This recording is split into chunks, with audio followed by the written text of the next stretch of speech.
Hello hello hello finally I am back with new horror story.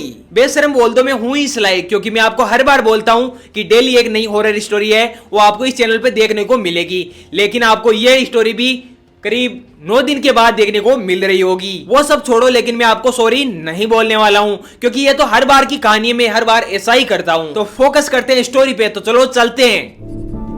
आइए देखते हैं, बैठचंद मजा आएगा। ये बेसिकली ये स्टोरी आज मेरी ही होने वाली है क्योंकि हर बार मैं आपको किसी ना किसी मेरे सब्सक्राइबर या किसी फ्रेंड की आपको स्टोरी सुनाता हूं और इस स्टोरी के अंदर क्या होता है कि वो मुझे बताते हैं और मैं आपको फिर से शेयर करता हूं। तो इसके अंदर थोड़ी बहुत दिक्कत आती है और इतना मजा नहीं आता, लेकिन ये स्टोरी मेरी खुद की होने वाली है। इसके अंदर मैं अपना जो भी पूरा एक्सपीरियंस है वो आपके साथ शेयर करूंगा।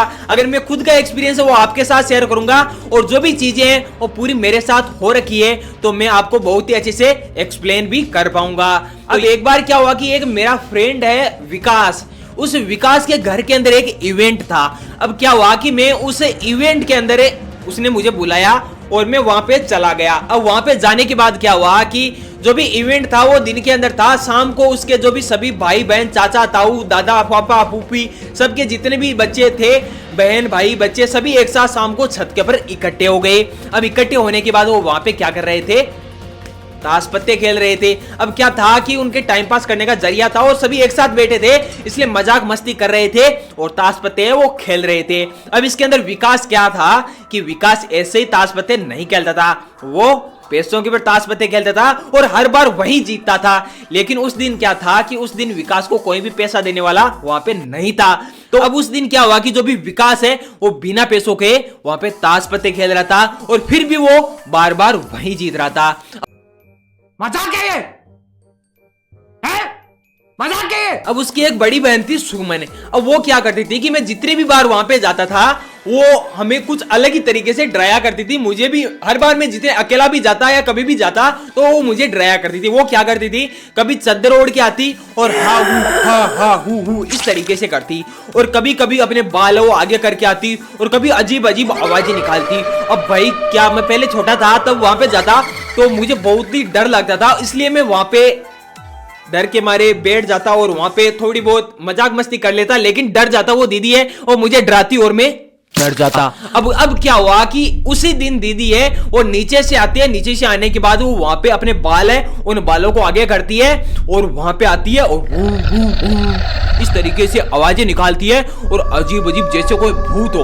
अब हमें क्या था कि हमें तो पहले से ही पता था कि दीदी की ऐसी जो भी चीजें हैं डराने की आदत है वो हमें डरा रही है, ऐसा कुछ भी नहीं है। जितने भी वहां पे हम बचे थे, अब यहाँ पे क्या हुआ कि जो भी दीदी ने इस तरीके से हमें डराया लेकिन कोई भी नहीं डरा, किसी का भी रिएक्शन है वो डरने का नहीं आया। अब वहां पे अचानक से लाइट चली जाती है। अब जैसे वहां पे लाइट चली जाती है वो दीदिया अजीब अजीब आवाजें निकालने लगती है और चिल्लाने लगती है। अब हम सोच रहे थे कि दीदिया वो हमें डराने की कोशिश कर रही है और जैसे लाइट आती है तो वो दीदी है वो फर्श के ऊपर गिरी हुई थी, उसके मुंह से झाग निकल रहे थे। अब उन झागों को देख के हम काफी घबरा गए।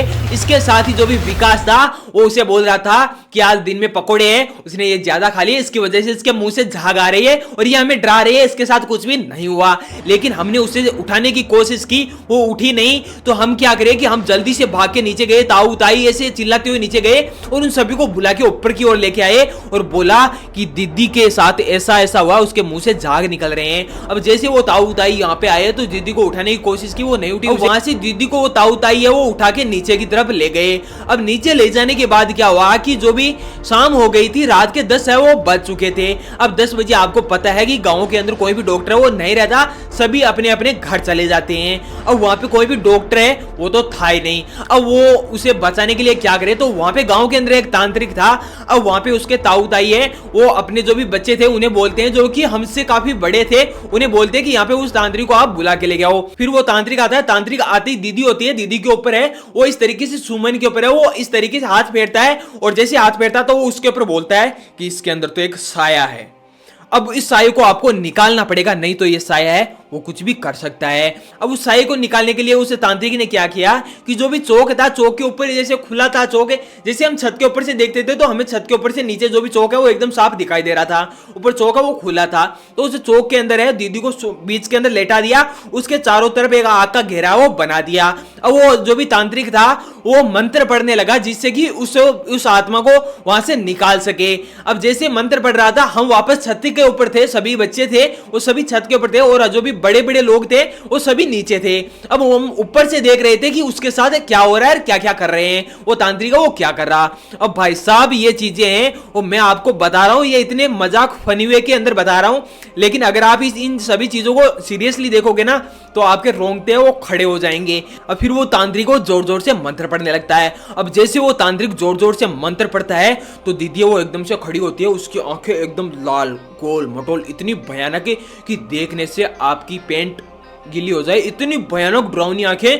और दीदी उठते ही ऐसे इस तरीके से हंसने लगती है और कभी किसी की तरफ ऐसे करके देखती है तो कभी किसी ऐसे करके देखती हो। भाई साहब जैसे जैसे वो देख रही थी, जिस चीज को देख रही थी वो एकदम घबरा उठता था, जिसकी तरफ वो देखती वो एकदम घबरा उठता। अब ये चीजें इतनी भयानक तरीके से हो गई, कभी कभी ऐसे ऊपर करके भी देख रही थी और जैसे उसने ऊपर देखा तो सभी बच्चे हैं वो पीछे की तरफ भाग गए। और जैसे वो तांत्रिक को जोर जोर से मंत्र पढ़ने लगता है, वो दीदी है वो खड़ी हो जाती है और जैसे खड़ी होती है, खड़ी होते जो भी हवनकुंड था उसके अंदर हाथ डालती है और राख है उसकी मुट्ठी भरती है और अपने मुंह के अंदर खा जाती है। ऐसे बार बार मुट्ठी भर रही थी और खा रही थी, इस तरीके से मुट्ठी भर के खा रही थी। अब ये देख के सभी एक तरीके से भयानक तरीके से डर गए थे। अब इसके बीच क्या हुआ कि जो भी तांत्रिक था उसने ये चीजें देखी तो उसके समझ में आ गया कि ये मेरे बस की बात नहीं है, ये मेरे बस में है, वो नहीं आने वाली है। तांत्रिक तो वहां से 9-2-11 हो गया। अब तांत्रिक जैसे 9-2-11 हुआ, उससे पहले उसने ये बताया था कि जो भी मेरे से एक बड़ा तांत्रिक है जो कि यहाँ पे 2 से 3 घंटे की दूरी पे है, वहां से उसे लेके आओ, ये केवल वही काबू में कर सकता है, इसके अलावा यहाँ पे कोई भी नहीं है इस चीज को काबू में करने के लिए। अब जो भी विकास के बड़े भाई थे वो वहां पे जाते उस तांत्रिक को लेने, जब तक कि रात के 12 बज चुके थे। अब रात के 12 बज चुके थे, लेकिन वहां पे क्या था कि उस तांत्रिक को बुलाने के लिए वहां पे वो तो चले गए उस तांत्रिक को लेने के लिए, लेकिन पीछे से 2 से 3 घंटे उसको लाने के लिए लग रहे थे। उन्हें 2-3 घंटों के अंदर वो ऐसी ऐसी हरकतें करती है, वो क्या करती है कि खड़ी होने के बाद जैसे इस तरीके से देखती है। अब भाई साहब ऐसे हर किसी को एकदम से ऐसे देखती है तो आपको पता है कि डर तो लगेगा ही ना। इस तरीके से वो देखती है 2 से 3 घंटे इसी तरीके से वो देखती है और बीच में एक तरीके से इसे बोलती है मारवाड़ी के अंदर मन मुर्गो चाहिए, एकदम मारवाड़ी के अंदर बोलते हैं कि मुझे मुर्गा चाहिए, और फिर से डकार भी मारती है जैसे उसने खा लिया हो, खाने के बाद वो एकदम से डकार मार रही है। और इतना कहने के बाद फिर से वो अग्निकुंड के अंदर हाथ देती है और वहां से राग निकालती है और राग खाती है, और उसके अंदर जो भी राग उसके मुंह से जो भी झाग निकल रहे थे उन झाग के ऊपर जो भी राग है वो लग गई थी और इतना भयानक उसका मुंह है वो बन चुका था कि यहाँ से अगर कोई भी उसका मुंह है वो भी देख ले तो जो भी उसके पेंट है वो गीले हो जाए, इतना खतरनाक जो भी डरावना उसका चेहरा वो बन चुका था। और ऐसी ऐसी हरकतें कर रही थी और बात इस तरीके से हंस रही थी, जोर जोर से हंस रही थी। अब इसी तरीके से 2 से 3 घंटे वो वहां पे बीत गए। फिर 3 बजे उस साधु को वहां पे उसके बड़े भाई है वो लेकर आ जाते हैं, और जैसे वो साधु आता है, साधु आते ही उसे जो भी घर होता है उनका घर के अंदर जैसे पैर रखता है, पैर रखते उसे एक झटका लगता है और झटके से वो पीछे की तरफ गिर जाता है। और जैसे पीछे की तरफ गिरता है तो उसे पता चल जाता है कि यहाँ पे कोई भी साधारण चीज है वो नहीं है, बहुत ही भयानक चीज है। फिर अब मैं आपको सबसे पहले उस घर का जो भी रास्ता था वो घर में आपको समझा देता हूँ कि किस तरीके से।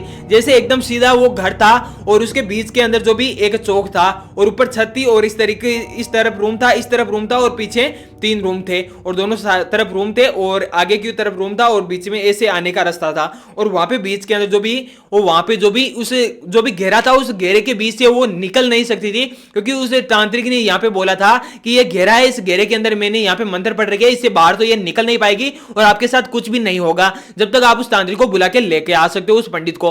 तो वो पंडित आता, पंडित आने के बाद उसे देखता है, उसे देखने के बाद उसे पता चल जाता है कि ये इतनी भयानक उसके ऊपर छाया है कि इसे निकालना इतना मुमकिन नहीं है। वो आते ही उसे बोलता है, उन सभी को बोलता है कि इसे इस टाइम निकालना सही नहीं होगा, इसे केवल दिन के अंदर ही निकाल सकते हैं क्योंकि ये बहुत ही ताकतवर छाया है। तो वो बोलते हैं कि इसकी हालत इतनी देर में इतनी खराब हो चुकी है तो सुबह तक तो ये है बचेगी नहीं। तो वो सभी उसे पंडित से हाथाजोड़ी करते हैं कि आप किसी भी तरीके से करके अभी ऐसा कुछ करो ताकि इसके साथ कुछ भी ना हो। तो वो उन सभी को बोलता है कि ये काम है वो जो भी मैं अगर कर तो दूंगा, लेकिन इसके लिए बहुत सारी सामग्री है वो लगेगी। तो वो बोलते हैं कि सामग्री हम आपको लाकर दे देंगे तो किसी तरीके से। फिर एक बात ये भी बोलता है कि ये जो भी अंधेरा है वो अभी शाम है, अगर जैसे उजाला होने वाला, उजाला होने से पहले पहले ये सभी चीजें करनी होगी। अगर उजाला होने से पहले ये चीजें नहीं हुई और उजाला हो गया तो ये जो भी चीजें हैं वो और भी भयानक हो सकती है। तो इतना कहने के बाद जो भी लगभग 3 से 3:30 हो चुके थे, जैसे 3:30 हो चुके थे, अब 5:15 के लगभग वहां पे दिन है वो निकल जाता है। तो वो सभी है, वो जो भी साधु था वो उनसे अलग अलग चीजें मंगा रहा था, जैसे कि नारियल, कुछ इलायची के दाने और जो भी बेल पत्र होता है, जो भी बड़ के पत्ते होते हैं, इस तरीके से बहुत सी ऐसी चीजें मांगी जो कि उनके बड़े भाई वो बाहर से लेने के लिए चले गए। कुछ सामान है वो घर से लेके आए और उन सभी को उसे तांत्रिक को दे दिया, उसे पंडित को दे दिया। और वो पंडित है वो वहां पे हवन कुंड है वो करने लगा, और जैसे वो हवन कुंड कर रहा था वो तो इसी तरीके से हंस रही थी और बार बार चारों तरफ देख रही थी। भाई साहब ये देखने के बाद हमारा तो माइंड इतना। अब इसी बीच क्या हुआ कि जो भी विकास था वो विकास बोलता है कि यार मुझे सुसु लगी है। तो अब मैंने तो बोला कि सुसु लगी है तो यहाँ पे ये बाल्टी पड़ी इसके अंदर कर ले। तो वो बोल रहा था कि बाल्टी के अंदर कैसे करूं, मैं नीचे जाऊंगा। अब नीचे किसकी हिम्मत, हमारी हिम्मत थोड़ी हो रही थी क्योंकि वो सुमन थी वो इस तरीके से कर रही थी, हमारी हिम्मत ही नहीं थी कि हम नीचे जाएं और उसको सुसु करा के लेके। मैंने बोला कि बाल्टी पड़ी है, फिर मैंने कुछ भी नहीं किया। थोड़ी देर बाद जैसे वो उसकी हरकतें देखी, हरकतें देखने के बाद वो बाल्टी थी वो भरी हुई थी।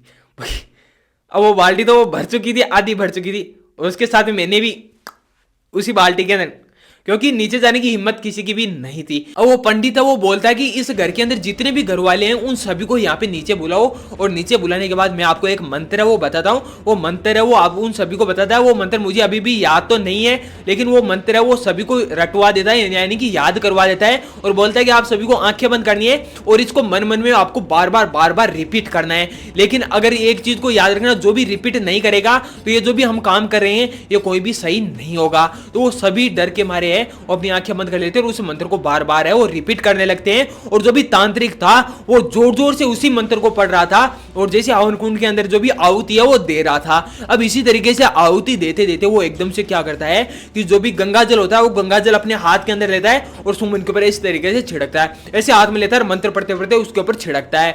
3-4 बार जैसे ही छिड़का वो जोर जोर से चिल्लाने लगती है, इस तरीके से वो जोर जोर से चिल्लाने लगी। अब यहाँ पे क्या हुआ कि वो इस तरीके से चिल्ला रही थी। अब आप सोच सकते हो कि जो भी इस तरीके से चिल्ला रही है वो मंत्र पढ़ रहे हैं, वो दृश्य इतना भयानक होगा। मैं तो अभी आपको जो भी एक फनी वे के अंदर बता रहा हूं, लेकिन ये दृश्य वो इतना भयानक था कि आपके रोंगटे वो देख सकते हो। मेरे वैसे भी आपको मैं फनी वे में बता रहा हूं, फिर भी मेरे रोंगटे वो खड़े हो रहे हैं। तो आप समझ सकते हो कि ये दृश्य वो कितना भयानक हो सकता है। अगर आप सोचो, आप इमेजिन करो कि एक तांत्रिक है वो आपको मंत्र बोलने को बोल रहा है और आपके सामने कोई चिल्ला रहा है, जोर जोर से चिल्ला रहा है, और आपको ऐसे आप आंखें बंद करके कोई मंत्र बोल रहे हो, तो आप सोच सकते हो कि कितना आपको डर लगेगा। तो इसी तरीके से वही सिचुएशन है वो सबके साथ हो रही थी।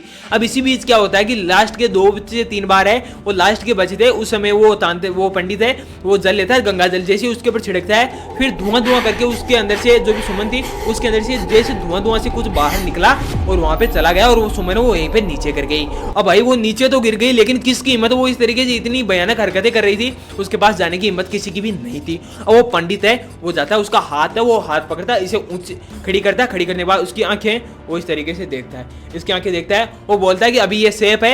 उसके हाथ के अंदर एक धागा बांधता है, और जो भी वो पंडित है वो एक धागा लेके आया था, उस धागे को जो भी उनका घर था उस घर के चारों तरफ लपेटना था, और वो भी उस समय जो भी सूरज है वो उगने से पहले पहले, यानी कि 5 से 5:15 बजे के पहले पहले उस धागे को पूरे घर के चारों तरफ वो लपेटना था।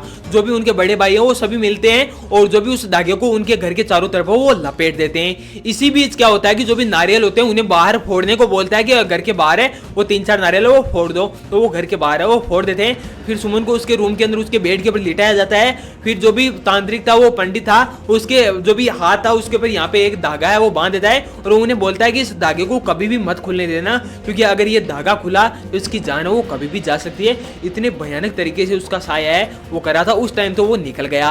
अब लेकिन क्या हुआ कि जैसे वो कभी कभी बाहर निकलती किसी काम के लिए, जो भी उस घर के अंदर रहती तो उसके साथ कुछ भी नहीं था, जैसे वो बाहर निकलती तो उसे ऐसा महसूस होता जैसे उसका कोई पीछे से पीछा कर रहा हो। लेकिन इस तरीके से वो काफी दिन बीत गए, 1 साल 2 साल बीत गई। एक बार क्या हुआ कि वो गई थी अपने जो भी किसी रिश्तेदार जो भी रिलेटिव था उनकी शादी के अंदर गई थी अपने घर से बाहर, और रात को छत के ऊपर सो रही थी। उस समय क्या हुआ कि उसका हाथ था, उसके अंदर जो भी धागा बंधा हुआ था, उस हाथ के उस धागे की तरफ उसे कोई खींचा, इस तरीके से खींच के उसका हाथ है वो ऊपर की तरफ खींच लिया।